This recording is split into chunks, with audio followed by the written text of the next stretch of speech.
Hello, hi, and welcome to Wisdom of the Mystics. It's great to be here with you today, live with our broadcast and our very exciting show this week.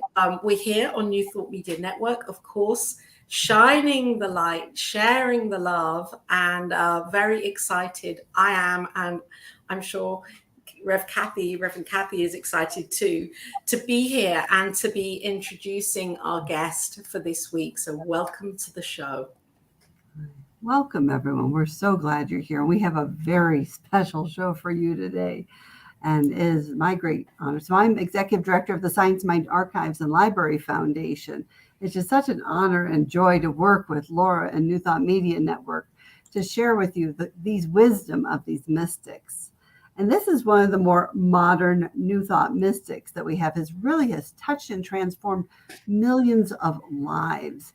And it is my honor to introduce our super guest of the day. I've had the honor of knowing her for many years here on the mountain and also through Mile High Church. She's a spiritual practitioner there. And the cool thing is, like 25 years ago, she worked with Louise Hay. She worked personally with her in her home office. Louise Hay was her mentor. And she actually became a ghostwriter for Louise Hay as well with her Ask Dear Louise articles in the Science Mind magazine, which you can actually still find them all on the Science Mind Archives website. And so without further ado, I want to invite this beautiful, beautiful light who is truly open at the top and shares her light and spiritual wisdom with the world, Stef Swink. Thank you so much. What a lovely introduction. Hi, ladies. Good to be with you. So wonderful to have you.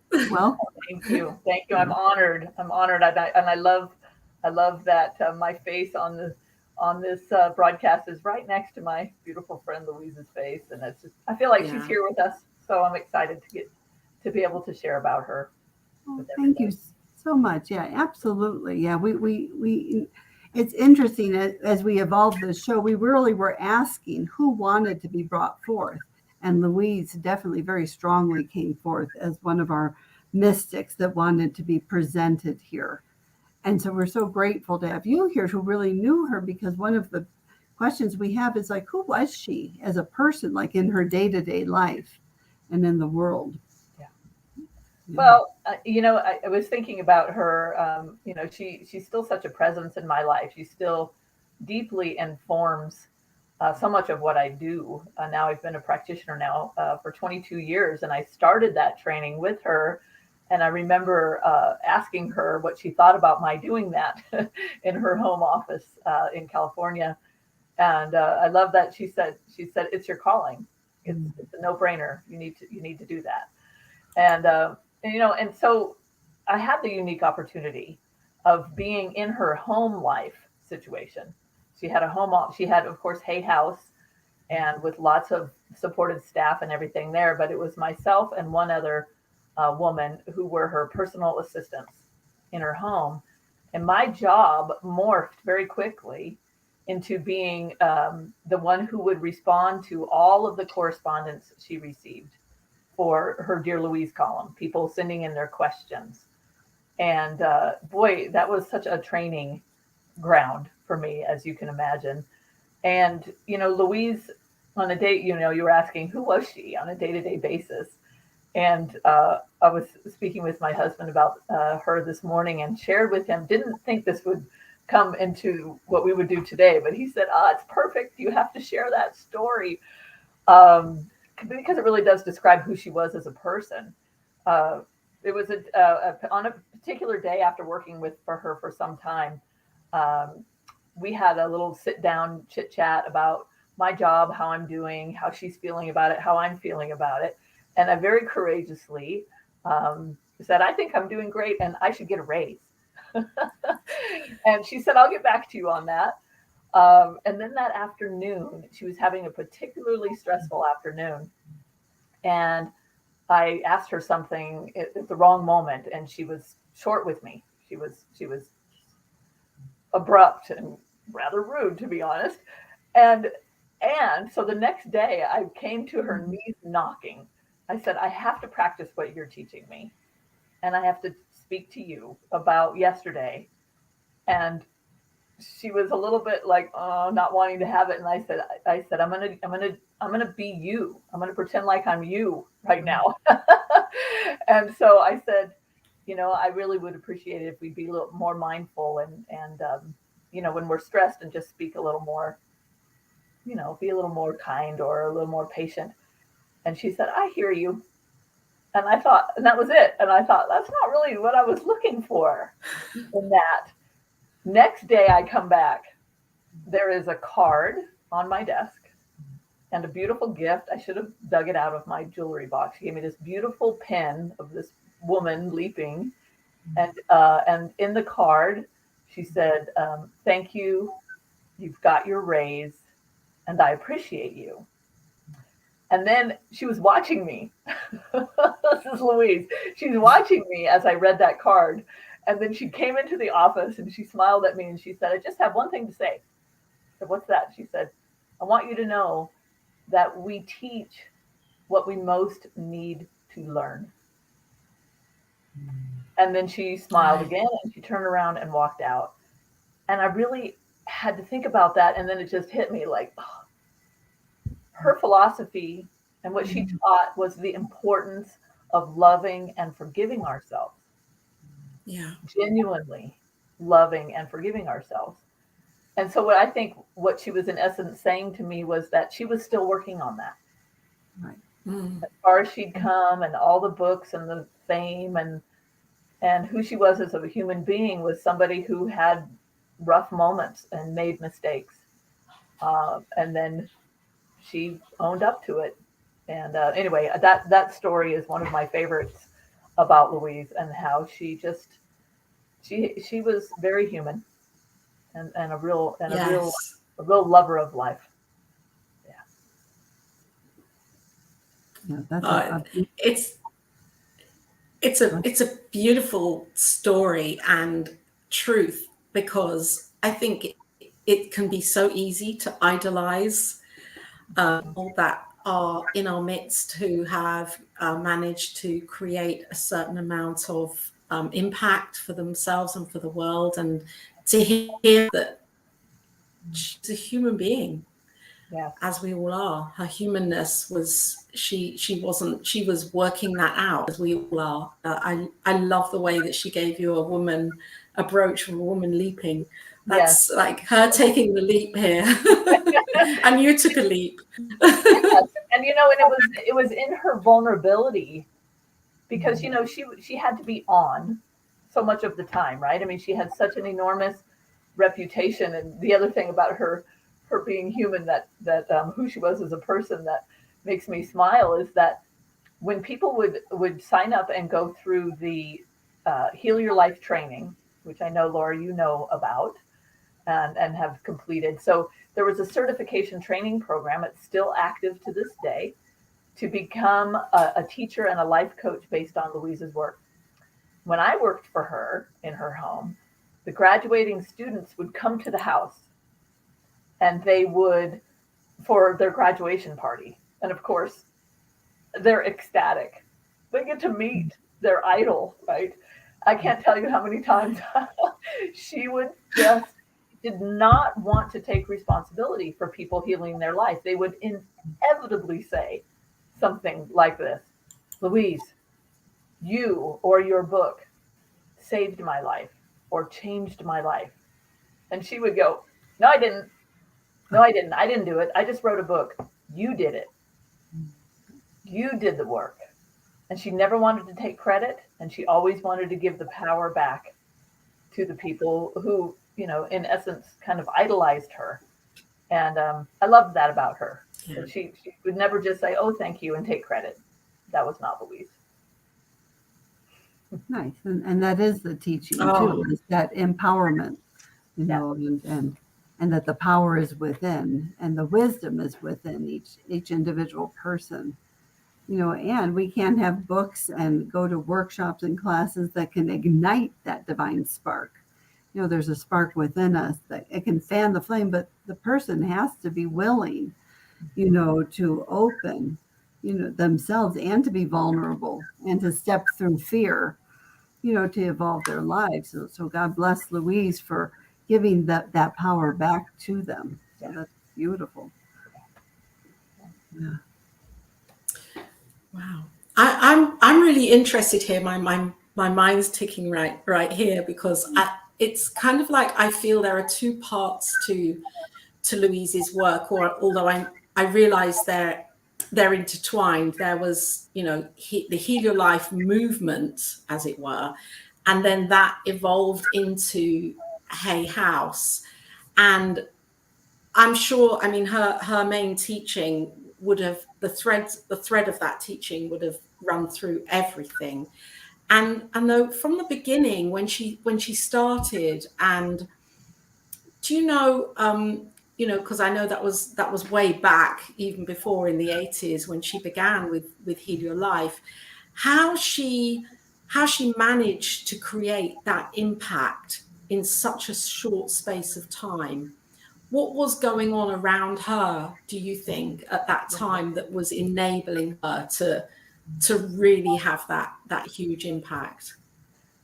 I'm such a lover of synchronicity, and the fact that you just asked that question in the way that you asked it, I can just feel her energy and her presence. So clearly this is something that not only we're going to talk about, but that others need to hear.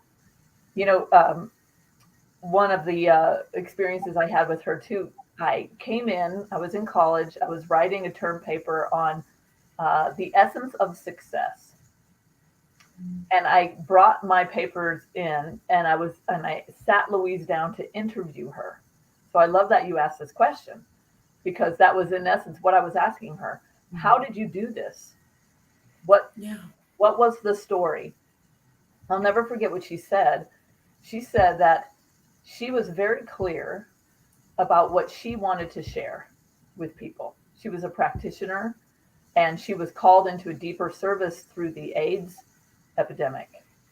And so she was really serving and supporting that community where people were dying in terrible numbers. And she took her teaching into that community, and she started what was called the Hayride. Yeah, she did that for many years. And out of that, she said she was focused on what was hers to do. And she knew very well the things she was good at and the things she was not good at. And her key to success that she shared with me was that she attracted to her people who, number one, believed in her and what she was doing. And number two, were very good at things that she wasn't good at. Nice. So publishing, you talk about how did she move into Hay House. It wasn't Louise doing that. She attracted people, and Reed Tracy is still a part of Hay House, and he was then. And she attracted a team of people who loved her, who believed in her, were very, very good at what needed to happen to get her teaching around the world. And that's what created Hay House. And I just loved that. And that has been, I've proven that in my own lifetime. And again, technology may not be, website building may not be my thing, but find somebody who believes in me and is good at that. And so that's really what she did. She had a crowd of people around her, and not a very big one. She had a small group of very close friends and supporters, and then a larger group, of course, of fans and supporters. But she leaned on that small group. That's how she did it. Wow. That is well. And amazing. I also appreciate Louise, like the way she phrases things. And so we have Ernest Holmes, the founder of Science of Mind, who's a little more formal and stuff. But her wording, she uses just words that seem more open and more receptive and more engaging. What do you feel about that? Especially as you were like her ghostwriter too, with the Ask or the Dear Louise column. Right. I would say that one of the things Louise did is she made it very personal. Mm-hmm. And I can definitely say that's one thing that informed me as a practitioner and as a mentor. I mean, that's been my focus for the last 22 years. And she really taught me through the way that she spoke and through the way that she wrote that it's powerful for it to be personal to her, personal to the person that is reading what she wrote. And so she was not shy, as you know, if you've read her books, about sharing her story, the triumphs and the tragedies. And she, and again, it goes back to, that it's the person who's living their experience that is at cause, or the person who is responsible. She was loving about it, about reminding the reader or the person in front of them. And sometimes she would be a little gruff about it too. It's like, no, it's not me. It's not the book. It's you. And I love that. And I think of her every month. I mean, I have the honor of kind of carrying on her tradition in the Science of Mind magazine, and I write the Ask Stef column. Every month I go to write it, I feel her energy. And sometimes if I feel stuck, I say, Lulu. Her friends called her Lulu. I say, Lulu, help me out here.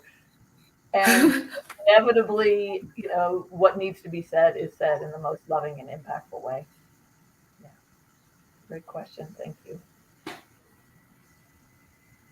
And I love listening to her, listening to old videos of her, telling her story, her elegance, she's just the essence of her. She's so elegant and graceful.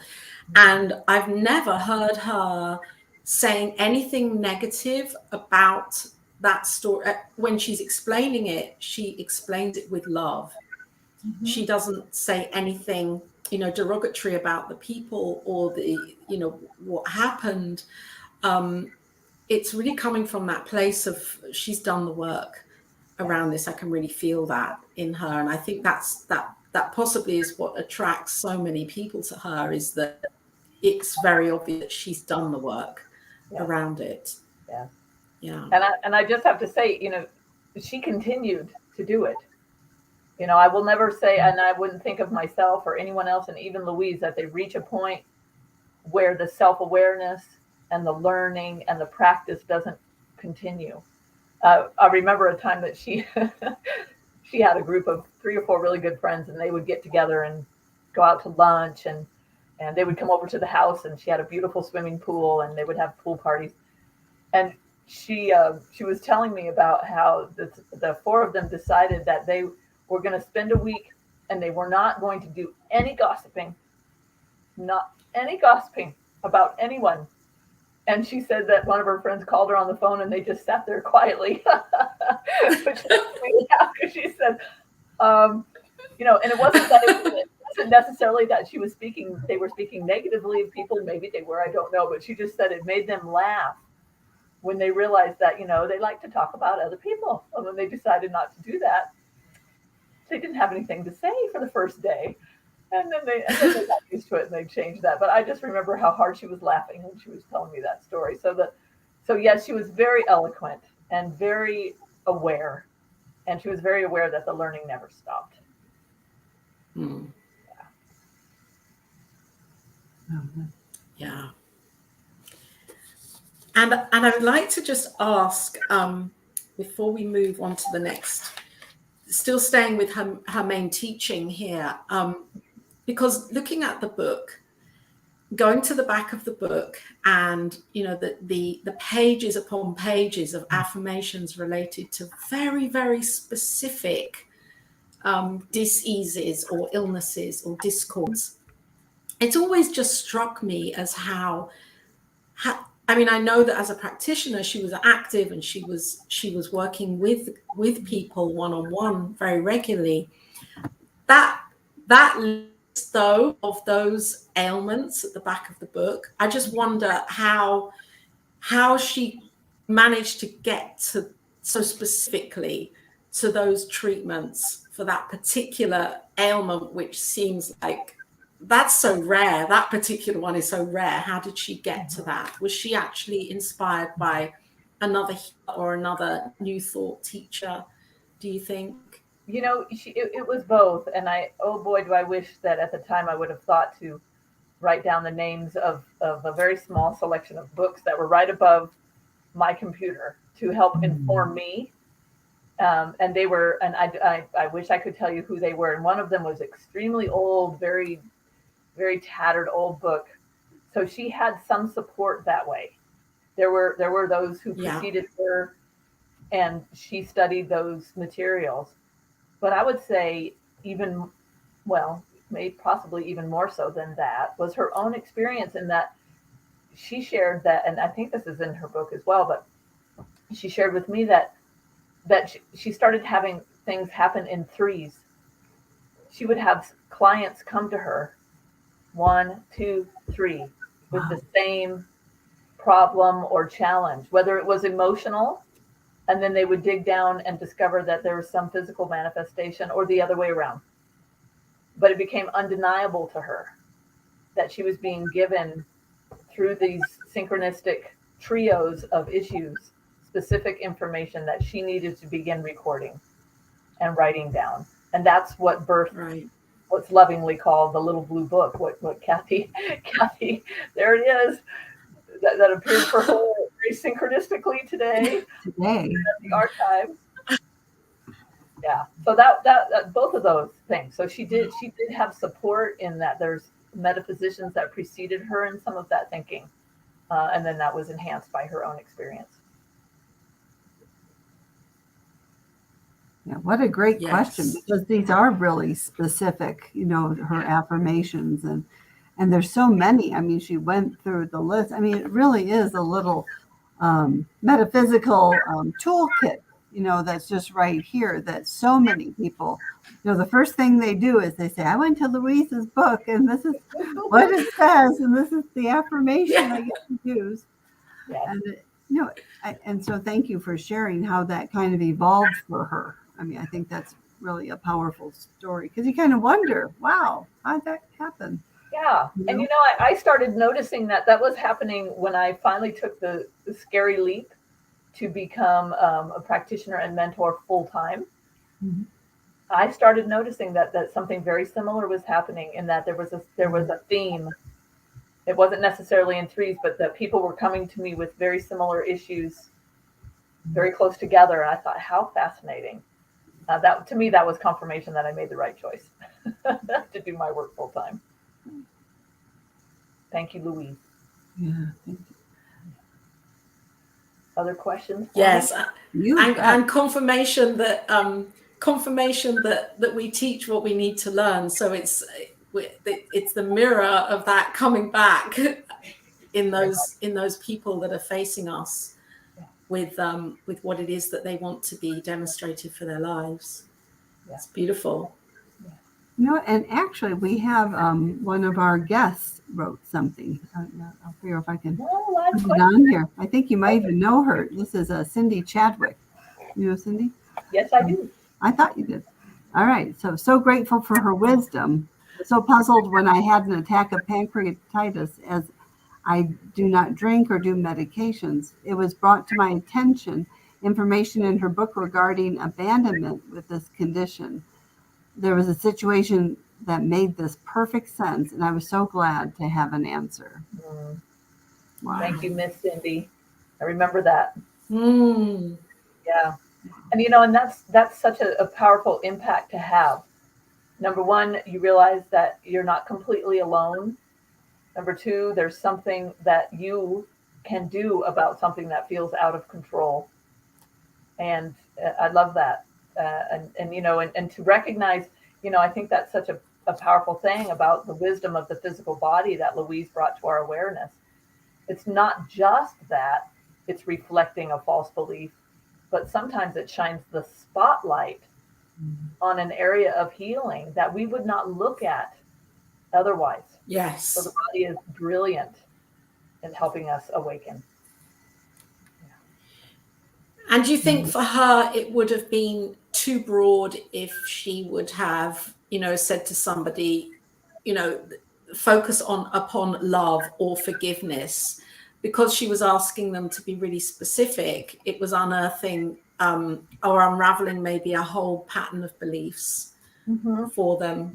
And did many people actually, I wonder what the percentage of healings, as it were, would be if that would ever have been recorded for people that have, because she healed herself. I wonder how, if that's ever been recorded, people's healings from Louise Hay's work. That would be interesting, wouldn't that it? would have been fascinating, wouldn't it? I can just say from my own personal experience of being the one who received all of her letters, not only of questions, but of gratitude and stories of miracles. That I think for those who had an opening to see and to believe and to practice, it was huge. It was really huge. Yeah. And the fact that she had her own experience with of such a frightening diagnosis as cancer and was able to heal herself gave a lot of people hope. And, I don't know what the percentage was, but I would say I still say if there's the slightest opening for the light to get in, it will. And it does. And it does. And it Certainly. So what would you say that Louise, what did she really discover? What did Louise discover? I had the opportunity to work with her just at the very, very beginning of her starting to slow down a little bit from touring and from doing her book tours and doing her speaking. She still did it, but not to the degree that she did prior to my employment with her. And I will say that one of the things she taught me that I'm still learning is the power of honoring what you love. And so I would say she inspires me still because she loved to garden. That was one of her loves. And no matter what kind of pressure was coming in of calling on her for her attention, she really discovered that the most important way to take care of herself was to do the things she loved. So when I worked for her in her home, I was greeted on day one by 5 very small rescue dogs. She loved her dogs and she cared for them and loved them and fed them. And she loved her dogs. She loved her gardening. She loved that tight group of close friends. And she spent her time, she regulated and balanced her time with all she had to do through, Hay House and her work with those things that she loved. And she told me that it wasn't always an easy thing to do, to have that balance. But she discovered that the more she practiced loving herself, the more time expanded for her to have that balance in her life.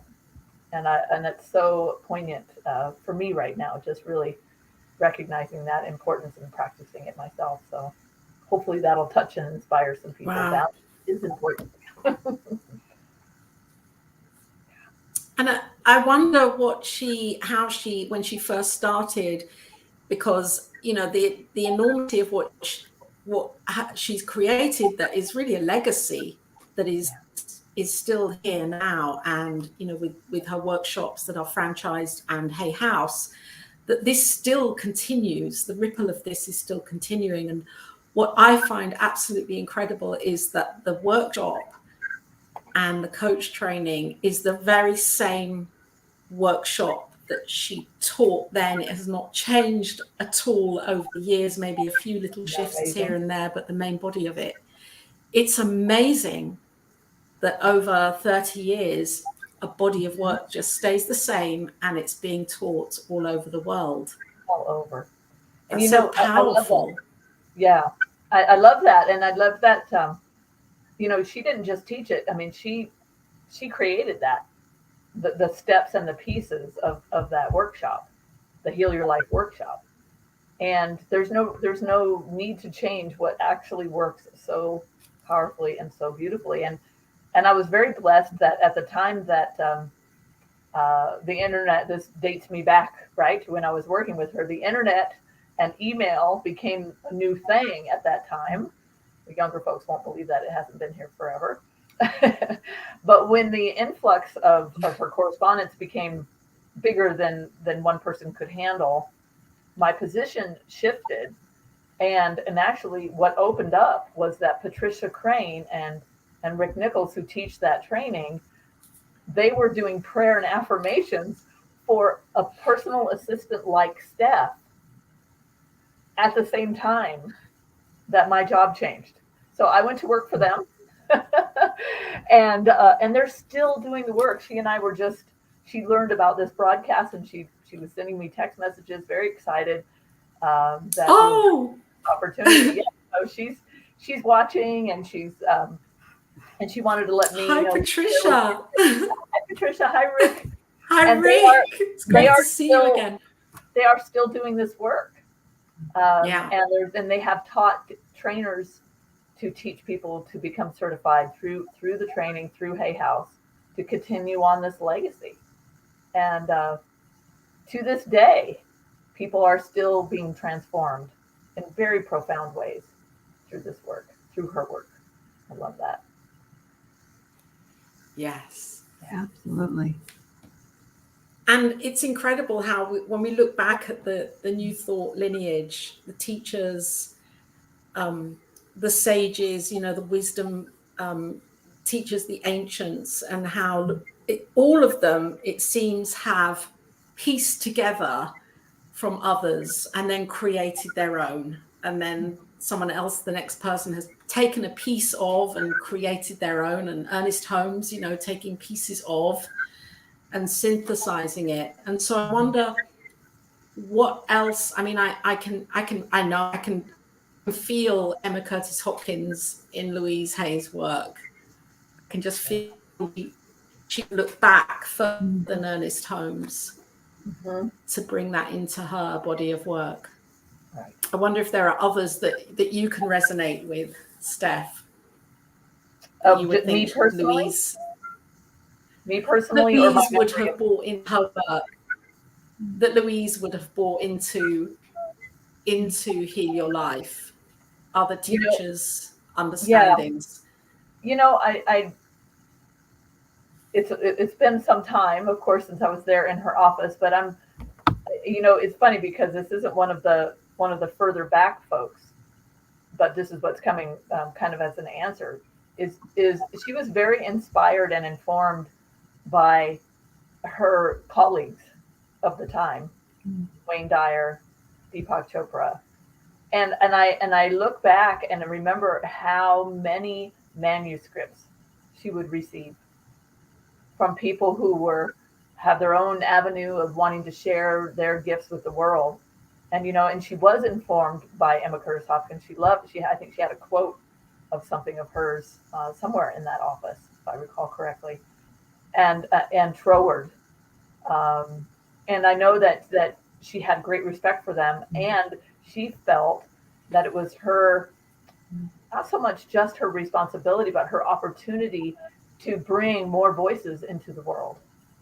And she has been an enormous champion, and through Hay House, in allowing and bringing into the forefront names and teachings and people that we would never have heard of otherwise. So it does continue. Her work does continue in that way. And I think it's fascinating that she was born in 1926, and that's the year Dr. Holmes really wrote the first Science Mind textbook.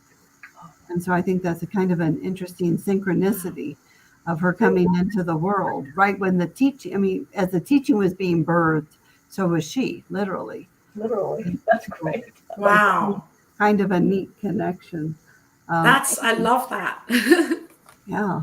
And then also I love what you were saying about Hay House, because again, it's just like, they talk about that ripple in the pond of consciousness, right? But she just really was able, and I love what you said also about, she made it personal. She really brought it home to the person, the teaching, and made it practical and useful. And so people's like, I can do this. Isn't that what she calls her whole thing is, I can do this. Right. Yeah. Right. Yeah. So it's very powerful. And I love that she, even if you watch any of her old, her videos of her live talks, you'll notice a similar thing that I spoke of, is that she will push back to the person and encourage them, instead of just asking her a question and wanting her to answer it for them. And this really informs my mentoring still to this day. I think about her, because rather than just coming up with my own good idea, what's your idea? The wisdom is in you. And she did that with her authors as well. You know, she would meet with some of them sometimes and just help them really kind of flesh out and get clearer about what their message was. You know, what an incredible mentor. Yeah, and that she still is. Wow. Yeah. And that she managed to kind of push forwards with new thoughts in such a dynamic way, removing the word God from her languaging. So for me, that she was just opening up the floodgates for people that maybe would have been wounded or found it hard to resonate with a body of work that had God language through it. She was saying, it's okay, this is for you, you're welcome here. You don't have to face that fear of working through that piece as well, just to be able to do my workshop. Right. Yeah. It's a whole new way. Yeah. I mean, and wasn't she really instrumental? I can't tell you how many people I've met who were introduced to the whole concept or idea of new thought or spirituality through Louise. I mean, she was really instrumental in bringing this concept of that our thoughts create our experience into the mainstream. Yes. Very much so. And now it's so much more common knowledge. Or at least people are aware of the idea. And you know, she wasn't the only one, but she was definitely a voice. Yes, amazing. And this might be going back a little bit, but I was wondering what her spiritual practices were. Now, what did she do? I know, right? What did she do, you know, to kind of rejuvenate and to commune with spirit? You know, I will tell you, I remember very clearly that there was a window in the morning, or especially, and it could vary a little in timing, but if that door was shut down the hallway, you don't disturb her. So she was very committed to daily spiritual practice. I can't tell you, I wasn't in there with her exactly what she did, but I also know that she really considered her physical body a temple and a holy place. And so some of her spiritual practice, I know, was in being very mindful about how she ate and how she cared for her body. She was committed to physical exercise.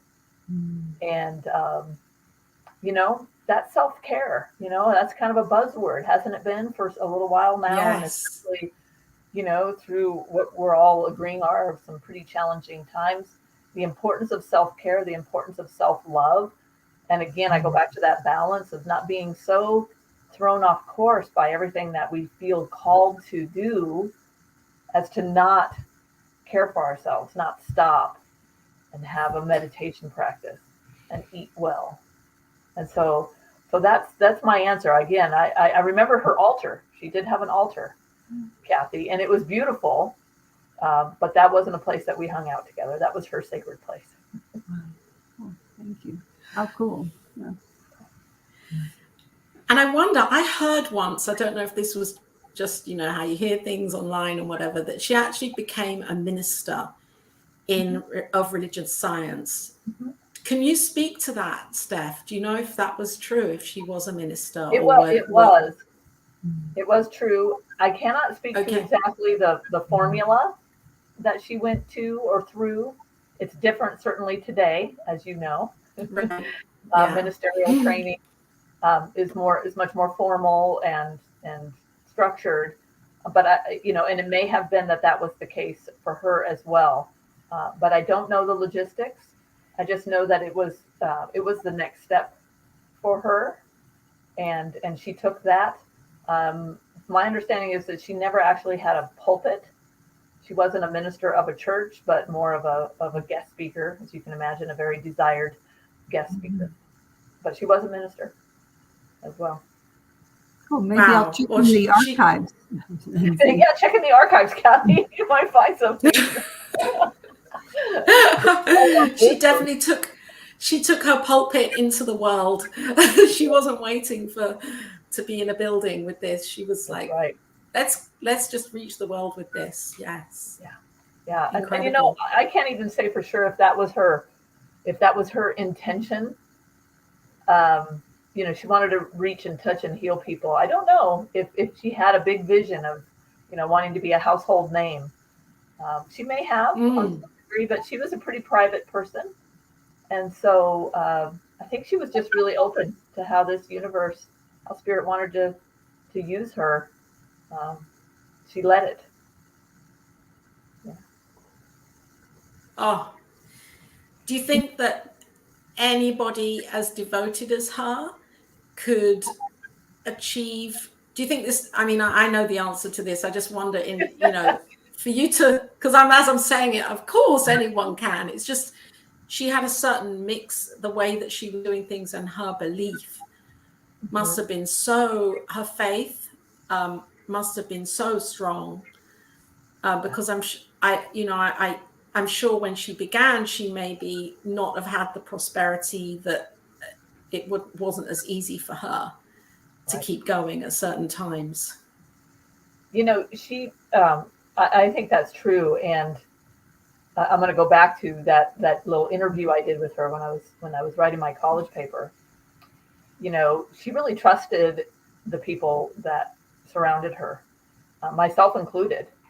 And so, yes, I mean, and she inspired me in interesting kind of subtle, not so subtle ways. I look back and, I was younger, 25 years ago.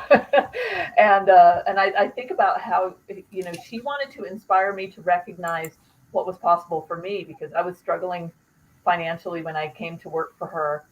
I'll never forget, she actually asked me to go run an errand for her. And she had, as a big gift for some milestone at Hay House, I can't remember the circumstances, but she was presented with this dream car. She had a Rolls Royce. She didn't drive it very often, but she asked me to go run an errand for her, and I went to take her other sedan, and she said, "Oh no, I want you to drive that car." You can imagine. Oh my God. So nervous. And this was way back, pre-cell phone. Okay. So I'm at a stoplight in her car, and the phone starts ringing. A phone starts ringing. I didn't know there was a phone in the car. So I lift up the console, and there's this huge phone, and I answer it, and she says, "Why are you answering my phone?" I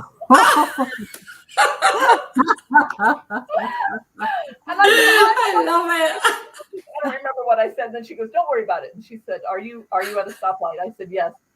You'll love this. If you remember the old commercial about the wealthy people who would say, "Pardon me." You remember that one about the mustard, the Grey Poupon mustard? Grey Poupon, yeah. This is Louise. She tells me to reach over and open the glove box. There's a little tiny bottle of Grey Poupon. And she said, "Just in case anyone asks, pardon me, do you have any Grey Poupon?" That was the commercial that, yes, actually I do. It's right here. And I just love that. Why would someone ask her that? It was just a funny thing. It made her laugh. It made me laugh. And she really, so funny. I realized in hindsight that story, along with several others, where she really went out of her way to not only tell me or coach me in the philosophy, but to put me in the physical experience of it. Because when I came back with that car, she said, "Thank you for not crashing my car." And then she said, "And by the way, that is not out of the realm of your possibility." Right. Wow. So that, Yes. just to kind of answer that question for you, and for, is it possible for anyone?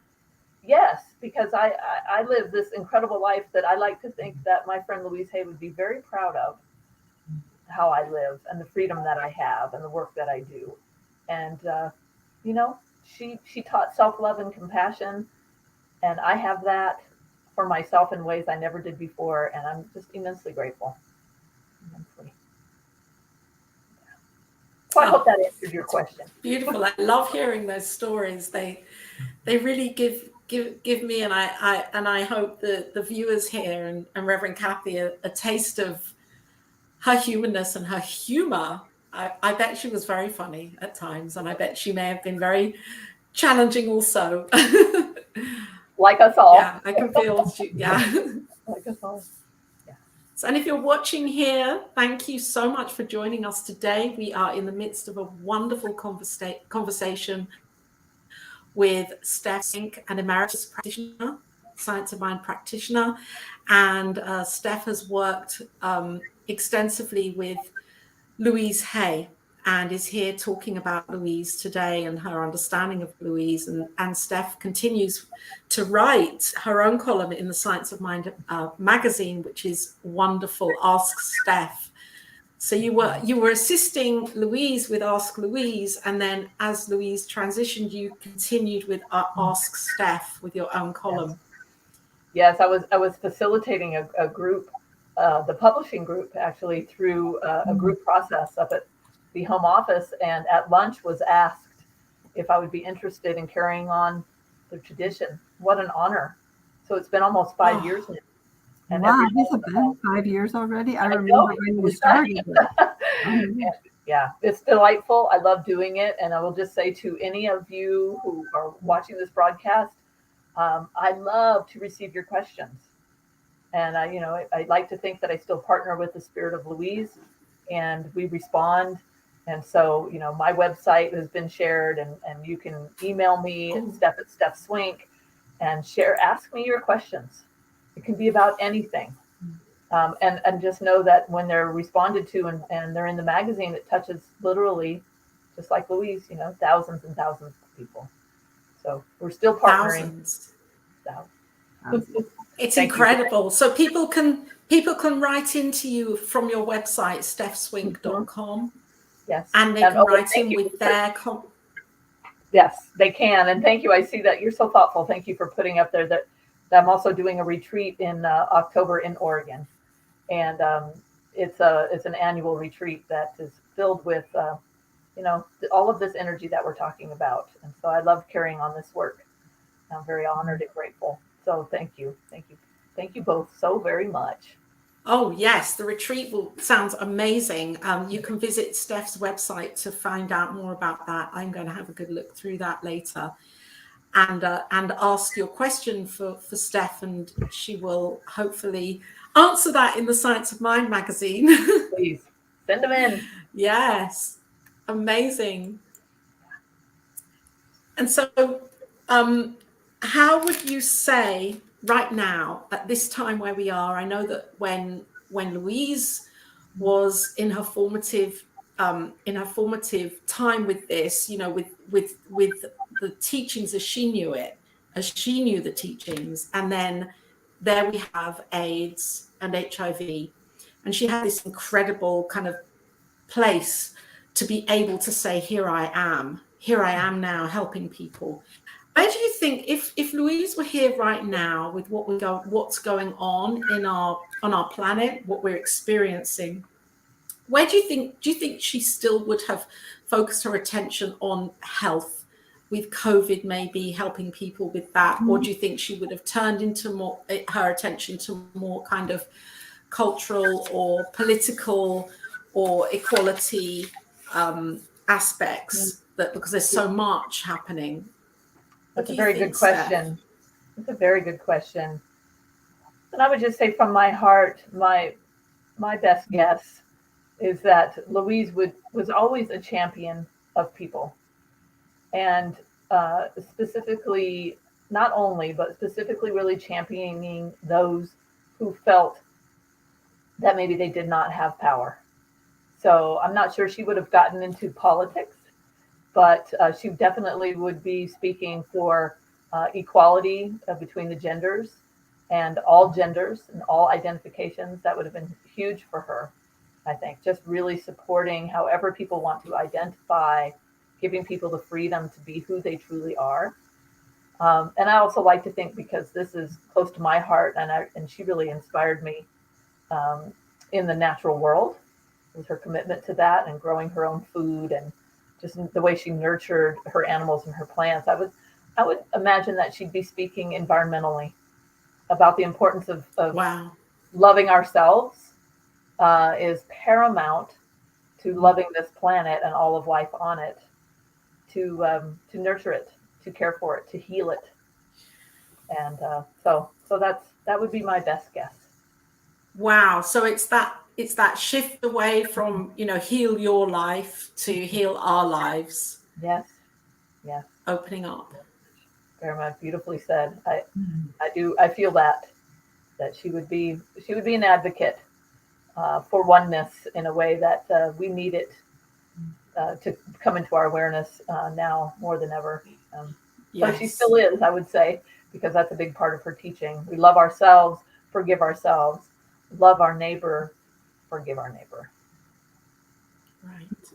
And that's something that each person can do. That's where their power is within themselves, and to look and to discover that self-love. And when you were talking before, right before you said the word oneness, I heard the word oneness. It's just like I felt that connection of all of us together. And as you've been talking, I really have felt Louise. And so thank you so much from your heart for bringing Louise with you and to all of us here. Thank you. It's been a real honor. I feel extraordinarily blessed and still feel like she is continuing to touch all the hearts of those who are ready to receive what she had to share. She may not be here in form, but she's definitely still here in spirit. So yeah, thank you so much for the opportunity to just connect and share about Louise. Thank you. And I know that Laura just popped up the Heal Your Life training, but what other resources? What if you could recommend a book or something for someone who is like intrigued? I'm like, this is so interesting. I want to learn more. What would you give? Well, of course, her mainstays. You can heal your life, just like Laura was saying. The initial 2-day retreat or workshop hasn't changed for a reason. So there's still so much potency and power in her book. That particular book, of course, Heal Your Body, the little blue book. I remember I was teaching a book study on a book called What's in the Way is the Way by Mary O'Malley. Oh, yes. Love that book. And I could feel Louise. She would have been celebrating that book. And there's a kind of a continued evolution, I would say, of this work, and it's being shared in the world through other authors at Hay House. But if for anybody who hasn't read Louise and you're intrigued, just go back to that foundational book. It will rock your world in a very good way. Yes, as will the workshop. Yeah. And consider the training. I mean, you've got the banner up there. Patricia and Rick have been, that has been their life's work, and they have done an incredible job. I mean, there are teacher trainers in just about almost every country now, all the way around this world. They're going to Singapore this year to do it again. And so, and there may be Louise Hay, Heal Your Life coaches right in your area. If you go to that website, you can look up people who have done this training. Laura and myself have both done it. There's people all over the world, and engage with somebody one-on-one in that way for a deeper dive. That's available. Or become a teacher yourself. Yes, it's phenomenal training, and it's a phenomenal opportunity to open up to do that healing work that especially with the 2-day workshop, because so often in our lives we don't seem to have that time. So to take 2 days to do this work is very powerful. I can vouch for that. Oh, thank you so much for being here. Do you have any more questions, Reverend Kathy, for Stef? Is there anything else you feel guided to share? Is there anything else that our audience should know or you would share? Well, thank you for asking that. And I would say, I'm just kind of checking in with that intuition that's so important. And, I would say that the continual evolution that I just touched on of this philosophy, not just Louise, but science of mind and spirit, this teaching and this training, I've noticed over the years that it's broadening in such a way that You won't very often hear someone say, if someone has a scary diagnosis or a difficult experience, you won't hear them say, as you did in years past, like, what did you think to create that? Right? So Right. there is power in our thinking. And I think that we're learning more and more that in addition to affirmations and affirmative prayer and spiritual practice, it's also very important. And Louise taught me this too, to have the courage to look and keep looking at what might not be working in your own life or on the planet. And don't look away. Don't do the spiritual bypass, but instead bring Right. your whole heart to that which needs healing and give it your whole heart. And that's what will heal it. We're all being asked to do that now in pretty profound ways. So, get your prayer buddy, get your coach, your practitioner, your ministerial prayer partners, keep up the good work. Yeah. Wonderful. Thank you. Yeah. Thank you so much for being here and for absolutely shining the light of Louise Hay today here on Wisdom of the Mystics, Stef. It's just been so great for you to be sharing so authentically. Thank you. Thank you. Thank you. It's been a real joy and an honor and a lot of fun too. You ladies are lovely. Thank you for doing this. Yes. Good stuff. And of course, we are New Thought Media Network, a focus Center for Spiritual Living, focus ministry, and we're here creating and sharing programming and broadcasts like this every single day of the year. So there's always something wonderful that you can find on the network, and it's generally live and conversations, inspirations, teachings that you can place into your heart so that you can practice these teachings and discover them in a really bold way for your own life. The network website here is ntmedia.org. There is a donate button there, and if you feel that this aligns with you, knowing that God is our source, we always say, yes, let's tithe into this wonderful network. Let's offer our love offering so that we can that this is with all of us as one, saying yes to the programming here. And thank you for joining here today. And Reverend Kathy, please share about the archives before we go. Just feel free to check out sciencemindarchives.com because we have all those articles from Louise, the Ask Louise articles, or Dear Louise, are available through the old Science of Mind magazines. We are a nonprofit, and any donations to the archive support our preservation work so we can keep this really timeless teaching available for everyone. So it really is profound, beautiful work, and so we're grateful to be here. And also for our next show, by the way, our next show is April 12th, and we have Reverend Dr. Lloyd Tepper, who's going to talk about Vitura Papke, so Ernest Holmes' personal practitioner. And Vitura Papke was Dr. Lloyd's practitioner as well. And so he tells just delightful stories about Vitura, and he kind of channels her in a way as well. And so that's on April 12th. And so that we have lots of fun mystics coming ahead as well. Thank you all for being here. And thank you all for being here, for watching, and thank you again, Stef, for joining Wisdom of the Mystics. Thank you. Much love, everyone. Bye, everyone. Bye.